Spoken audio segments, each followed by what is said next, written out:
Hari ini kita akan membahas salah satu mekanisme paling menarik dalam fisiologi manusia, yaitu dinamika kanal ion selama potensial aksi, khususnya proses penutupan kanal natrium dan pembukaan kanal kalium. Kita ingin berbagi pengetahuan tentang topik ini dengan cara yang mudah dipahami menggunakan analogi kehidupan sehari-hari. Proses ini adalah contoh nyata bagaimana tubuh kita itu dirancang untuk bekerja secara efisien dan harmonis. Pertama, kenapa kanal natrium itu menutup? Jadi, apa sih kanal natrium berpintu listrik itu dan bagaimana sih dia bekerja selama potensial aksi? Jadi, kanal natrium berpintu listrik itu memiliki dua pintu, yaitu pintu aktivasi dan pintu inaktivasi. Jadi, ketika ambang batas itu tercapai, maka pintu aktivasi itu terbuka dengan cepat, yang memungkinkan natrium masuk ke dalam sel. Setelah beberapa milidetik, pintu inaktivasinya menutup sehingga menghentikan aliran natrium. Kemudian, kenapa sih analogi pintu geser ganda itu digunakan untuk memahami penutupan kanal natrium? Karena pintu geser ganda dengan dua lapis pengaman itu mirip dengan cara kerja kanal natrium.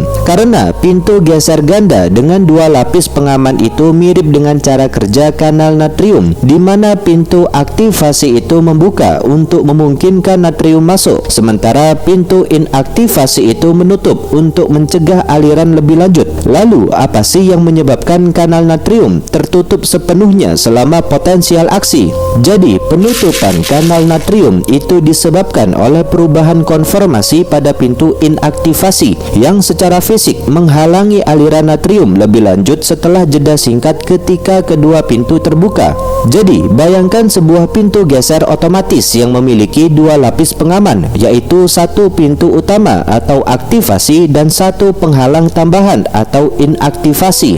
Nah, dalam tubuh kita, kanal natrium berpintu listrik itu mirip dengan pintu ini yang memiliki dua mekanisme buka tutup yang saling bergantung. Untuk analogi pintu geser gandanya begini, satu sisi pintu aktivasi itu terbuka dengan cepat sebagai respons terhadap depolarisasi yang memungkinkan natrium masuk ke dalam sel. Di sisi lain, pintu inaktivasi itu menutup perlahan setelah pintu aktivasi terbuka, mencegah aliran natrium lebih lanjut. Untuk mekanisme penutupan kanal natriumnya begini. Jadi, ketika potensial membran itu mencapai ambang batas minus 55 mV, maka pintu aktivasi terbuka dengan cepat yang memungkinkan natrium masuk secara besar-besaran. Namun, perubahan konformasi yang membuka kanal juga menyebabkan bola pada pintu inaktivasi terikat ke celah kanal, secara fisik menghalangi aliran natrium lebih lanjut. Nah, proses penutupan ini membutuhkan waktu sekitar 0,5 milidetik, sehingga ada jeda singkat ketika kedua pintu terbuka yang memungkinkan natrium masuk sebelum kanal tertutup sepenuhnya. Selanjutnya, ada studi kasus pertama tentang sindrom Brugada, yaitu ketika pintu inaktivasi natriumnya tertutup terlalu cepat, semacam ada detak yang tidak pernah lengkap. Jadi, ada seorang pria muda 30 tahun yang tiba-tiba kolaps saat tidur. Tidak ada riwayat jantung, akan tetapi EKG itu menunjukkan ada elevasi segmen ST di lead V1 sampai V3, sebuah tanda khas sindrom Brugada tipe 1. Di tingkat sel, mutasi pada SCN5A itu mengganggu kinetika pintu inaktivasi kanal natrium, sehingga muncullah masalah baru bahwa pintu inaktivasi itu menutup terlalu cepat setelah depolarisasi, sehingga aliran natrium itu dipangkas. Akibatnya, terjadi fase 0 depolarisasi yang tidak mencapai puncak normal. Oleh sebab itu, di epikardium ventrikel kanan, hal ini menciptakan perbedaan repolarisasi transmural sehingga arus listrik berputar. Akibatnya, fibrilasi ventrikel, ujung-ujungnya terjadi henti jantung. Hal ini bukan kegagalan membuka, tapi kegagalan menjaga terbuka cukup lama. Solusinya apa? Bisa dengan implantable cardioverter defibrillator, berupa satu-satunya terapi penyelamat nyawa,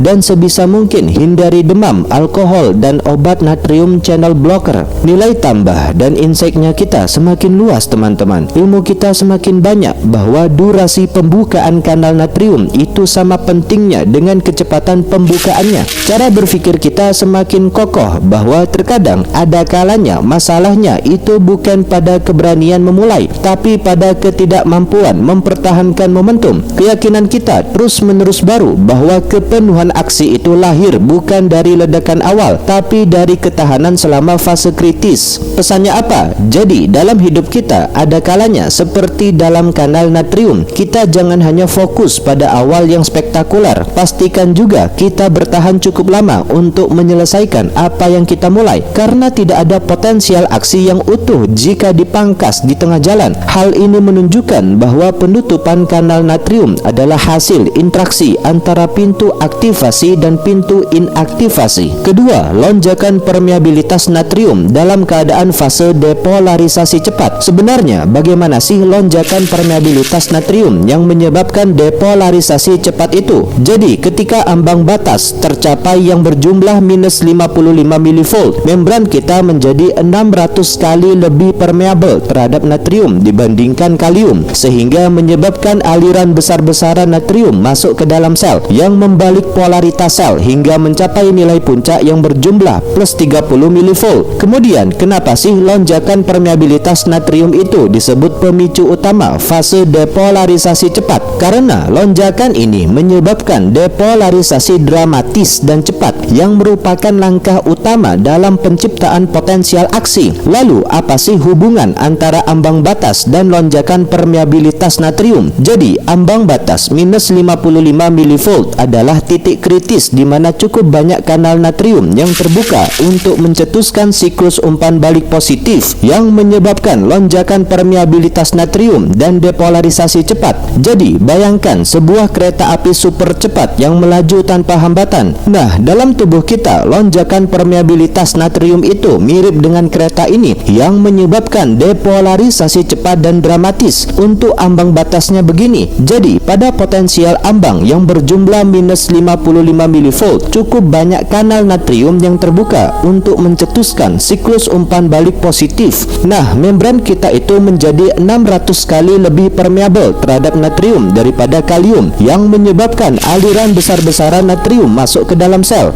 Untuk baliknya polaritas menjadi begini. Jadi masuknya natrium itu menyebabkan bagian dalam sel menjadi kurang negatif, lalu netral, dan akhirnya lebih positif daripada bagian luar. Nah, potensial membrannya mencapai nilai puncak plus 30 mV, mendekati potensial keseimbangan natrium yaitu plus 61 mV. Selanjutnya ada studi kasus kedua tentang episodik ataksia tipe 1, yaitu ketika pintu kalium terlambat membuka, semacam ada neuron yang tidak bisa keluar dari depolarisasi. Jadi ada seorang remaja yang mengalami serangan kehilangan koordinasi setelah stres emosional. Dia gemetar, bicara pelo, dan tidak bisa berjalan lurus selama 10-30 menit. Nah, genetik itu menunjukkan mutasi pada KCNA1, gen yang mengkode kanal kalium voltase gated, sehingga muncullah masalah baru bahwa ada kanal kalium yang terlambat membuka selama puncak potensial aksi, sehingga repolarisasi menjadi tertunda.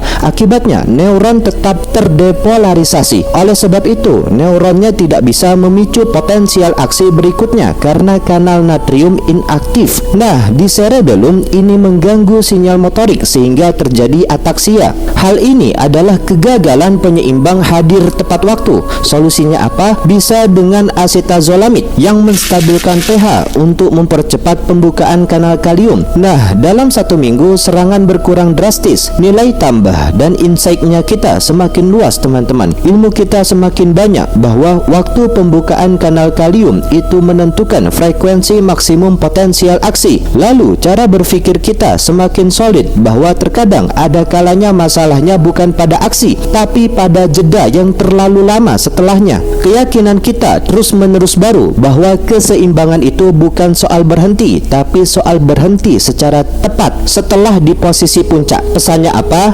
Jadi jangan remehkan tepat waktu. Nah, dalam hidup kita seperti dalam neuron, kehadiran yang terlambat itu sama buruknya dengan ketidakhadiran. Latihlah sense of timing karena keseimbangan itu lahir dari presisi, bukan dari niat. Hal ini menunjukkan bahwa lonjakan permeabilitas natrium adalah pemicu utama fase depolarisasi cepat. Ketiga, pembukaan kanal kalium ketika dalam keadaan fase repolarisasi. Sebenarnya bagaimana sih kanal kalium berpintu listrik itu bekerja selama fase repolarisasi? Caranya pada puncak potensial aksi plus 30 mV, kanal kanal kalium berpintu listrik itu terbuka yang memungkinkan kalium keluar dari sel. Nah, keluarnya kalium itu menyebabkan repolarisasi yang mengembalikan potensial membran ke nilai istirahat yang berjumlah minus 70 mV.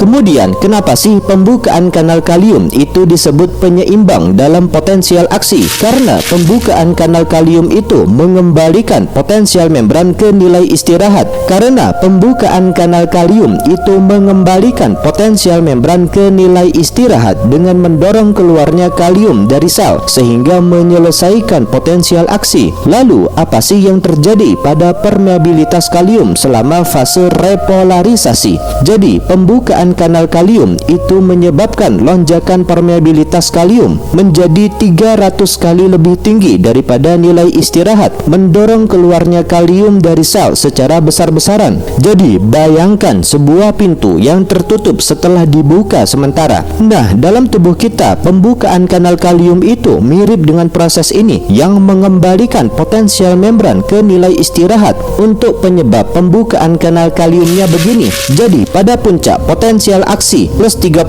mV, kanal kalium berpintu listrik itu terbuka yang memungkinkan kalium keluar dari sel. Nah, keluarnya kalium yang bermuatan positif itu menyebabkan repolarisasi untuk mengembalikan potensial membran ke nilai istirahat yang berjumlah minus 70 mV. Lalu, untuk lonjakan permeabilitas kaliumnya begini. Jadi, pembukaan kanal kalium itu menyebabkan lonjakan permeabilitas kalium menjadi 300 kali lebih tinggi daripada nilai istirahat. Nah, gradien elektrokimia kalium itu mendorong keluarnya kalium dari sel yang membawa muatan positif kembali keluar sel. Selanjutnya, ada studi kasus ketiga tentang sindrom long QT tipe 2, yaitu ketika pintu kalium tidak bisa terbuka, semacam ada jantung yang tersesat dalam waktu. Jadi, ada seorang wanita muda yang pingsan setelah mendengar alarm kebakaran yang tiba-tiba. Nah, EKG itu menunjukkan QT sama dengan 580. Ada mutasi pada KCNH2 yang mengganggu kanal kalium, saluran utama repolarisasi ventrikel, sehingga muncullah masalah baru bahwa kanal kalium itu tidak membuka dengan benar pada plus 30 mV, sehingga permeabilitas kalium itu tetap rendah, repolarisasi tertunda. Akibatnya, sel jantung itu tetap terdepolarisasi, rentan terhadap early after depolarization. Oleh sebab itu, EAD itu mencetuskan Torsades de Pointes yang ujung-ujungnya menjadi henti jantung. Hal ini adalah kegagalan membuka pintu keluar saat puncak telah tercapai. Solusinya apa? Bisa dengan beta blocker non-selektif propranolol yang bisa mengurangi stimulasi simpatis. Bisa juga dengan hindari obat pemanjang QT, antibiotik, antipsikotik, dan ICD jika terjadi rekuren. Nilai tambah dan insight-nya kita semakin luas, teman-teman. Ilmu kita semakin banyak bahwa repolarisasi itu bukan proses pasif, dia adalah tindakan aktif yang membutuhkan pembukaan pintu. Lalu, cara berpikir kita semakin kuat bahwa terkadang ada kalanya masalahnya itu bukan karena tidak bisa memulai, tapi karena tidak bisa mengakhiri. Kemudian, keyakinan kita terus-menerus baru bahwa akhir yang baik itu membutuhkan keberanian membuka pintu, bukan hanya kekuatan menutupnya. Pesannya apa? Jadi, dalam proyek kita, hubungan kita, atau emosi kita, jangan takut membuka pintu kalium kita, kejujuran, pengakuan, atau pelepasan. Karena tanpa itu, maka kita akan terjebak dalam depolarisasi berkepanjangan dan kehidupan tidak bisa melanjutkan siklusnya. Hal ini menunjukkan bahwa pembukaan kanal kalium adalah penyeimbang yang mengakhiri potensial aksi. Keempat, hyperpolarisasi singkat, yaitu efek samping alami. Jadi, apa sih hyperpolarisasi singkat itu dan apa sih penyebabnya? Hyperpolarisasi singkat adalah kondisi di mana potensial membran menjadi lebih negatif daripada nilai istirahat yang berjumlah minus 80 mV, di mana disebabkan oleh kanal kalium yang tetap terbuka sedikit lebih lama, sehingga menyebabkan keluarnya kalium lebih banyak dari yang diperlukan. Sebenarnya, bagaimana sih pompa natrium kalium itu memulihkan hyperpolarisasi singkat? Caranya, pompa natrium kalium itu aktif memulihkan distribusi ion untuk mengembalikan potensial membran ke nilai istirahat. yaitu minus 70 mV. Kemudian kenapa sih hyperpolarisasi singkat itu disebut efek samping yang cepat pulih? Karena kondisi ini hanya terjadi sementara dan segera dipulihkan oleh pompa natrium kalium sehingga tidak berdampak jangka panjang. Jadi bayangkan sebuah bola yang melambung lebih rendah dari posisi semula setelah dilempar ke atas. Nah, dalam tubuh kita hyperpolarisasi singkat itu mirip dengan fenomena ini, di mana potensial membran menjadi lebih negatif daripada nilai istirahat. Untuk penyebab hyperpolarisasinya begini teman-teman. Jadi kadang-kadang kanal kalium itu tetap terbuka sedikit lebih lama, yang menyebabkan keluarnya kalium lebih banyak dari yang diperlukan. Ini menyebabkan potensial membran turun ke nilai minus 80 mV, lebih negatif daripada nilai istirahat. Untuk pemulihannya begini. Jadi pompa natrium kalium itu aktif memulihkan distribusi ion untuk mengembalikan potensial membran ke nilai istirahat, yaitu minus 70 mV.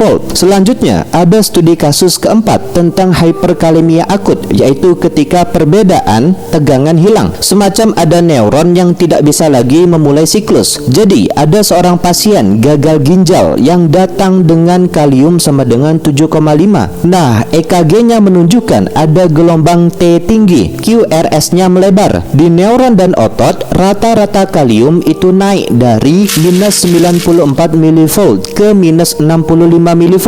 Lalu RMP-nya naik dari minus 85 mV ke minus 60 mV, sehingga kanal natriumnya sebagian inaktif, sehingga muncullah masalah baru. Ada depolarisasi awal yang tidak bisa mencapai ambang minus 55 mV. Akibatnya tidak ada pembukaan kanal natrium sehingga tidak ada potensial aksi. Lalu jantung menjadi konduksi lambat. Oleh sebab itu terjadi blok jantung dan di sisi lain ototnya terjadi paralisis flasid. Hal ini bukan kegagalan kanal, tapi kehilangan gradien yang membuat dinamika kanal bermakna. Solusinya apa? Bisa dengan kalsium glukonat 4 yang menstabilkan membran jantung. Bisa juga dengan insulin plus glukosa yang memindahkan kalium ke dalam sel. Bisa juga dengan kayek salat yang mengeluarkan kalium via usus. Nah, dalam 30 menit RMP-nya kembali ke minus 80 mV sehingga kanal natrium siap membuka lagi. Nilai tambah dan insight-nya kita semakin luas teman-teman. Ilmu kita semakin banyak bahwa dinamika kanal itu tidak berarti tanpa perbedaan tegangan awal. Cara berpikir kita semakin kokoh bahwa terkadang ada kalanya masalahnya itu bukan pada mekanisme, tapi pada lingkungan yang membuat mekanisme itu tidak bisa bekerja. Keyakinan kita terus-menerus baru bahwa kebebasan memilih, membuka atau menutup itu lahir dari ketegangan yang terjaga, bukan dari kenyamanan yang datar. Pesannya apa? Jadi jangan takut pada tegangan dalam hidup kita. Perbedaan antara impian dan kenyataan, antara nilai dan tindakan, karena hanya dalam tegangan itulah kanal kita bisa membuka dan mengalirkan kehidupan. Hal ini menunjukkan bahwa hyperpolarisasi singkat adalah efek samping yang cepat pulih. Setelah pembahasan yang panjang, tibalah kita di kesimpulan bahwasanya ada harmoni dalam dinamika kanal ion, semacam ada tarian dua pintu berupa seni memulai dan mengakhiri dengan utuh. Jadi dinamika kanal natrium dan kalium itu mengungkap 4 kebenaran universal. Pertama, keberanian membuka pintu natrium itu harus diimbangi kedisiplinan menutupnya. Kedua, kebijaksanaan membuka pintu kalium itu harus tepat waktu, tidak terlalu dini, tidak terlambat. Ketiga, setiap aksi yang utuh itu lahir dari keseimbangan antara masuk dan keluar, antara natrium dan kalium. Keempat, tanpa gradien awal tidak ada gerakan, tanpa perbedaan tidak ada kehidupan. Jadi di balik setiap potensial aksi ada tarian dua pintu, satu yang membuka jalan dengan berani, satu yang menutupnya dengan bijak, dan di antara keduanya terletak keutuhan kehidupan. Nah, perubahan yang bisa kita alami setelah menonton ini, cara berpikir kita semakin luas teman-teman. Kita melihat setiap keputusan sebagai siklus dua pintu, kapan membuka, kapan menutup. Lalu keyakinan kita semakin solid bahwa kita percaya bahwa integritas aksi itu diukur bukan hanya dari keberaniannya, tapi dari kelengkapannya. Kemudian tindakan kita semakin berkualitas. Kita lebih disiplin dalam menghormati fase akhir setiap siklus, karena tahu bahwa tanpa itu maka tidak ada awal awal baru yang utuh. Sebagai calon dokter, pahamilah kita bukan hanya mengobati gejala, kita memulihkan tarian dua pintu yang menjaga setiap sel tetap mampu memulai, menyelesaikan, dan memulai lagi. Teman-teman sekalian, dinamika kanal ion selama potensial aksi adalah salah satu mekanisme paling elegan dalam tubuh kita. Ia adalah hasil interaksi antara kanal natrium berpintu listrik, kanal kalium berpintu listrik, dan pompa natrium kalium. Dia memungkinkan tubuh menghasilkan potensial aksi yang merupakan dasar komunikasi jarak jauh di tubuh kita. Dia adalah fondasi bagi fungsi vital tubuh seperti penghantaran informasi, gerakan tubuh, dan pemompaan darah. Dengan pemahaman ini, kita dapat lebih menghargai betapa kompleks dan harmonis tubuh kita. Sebagai calon dokter, kita semua memiliki tanggung jawab besar untuk mempelajari dan memahami mekanisme ini sehingga dapat memberikan perawatan terbaik bagi pasien di masa depan.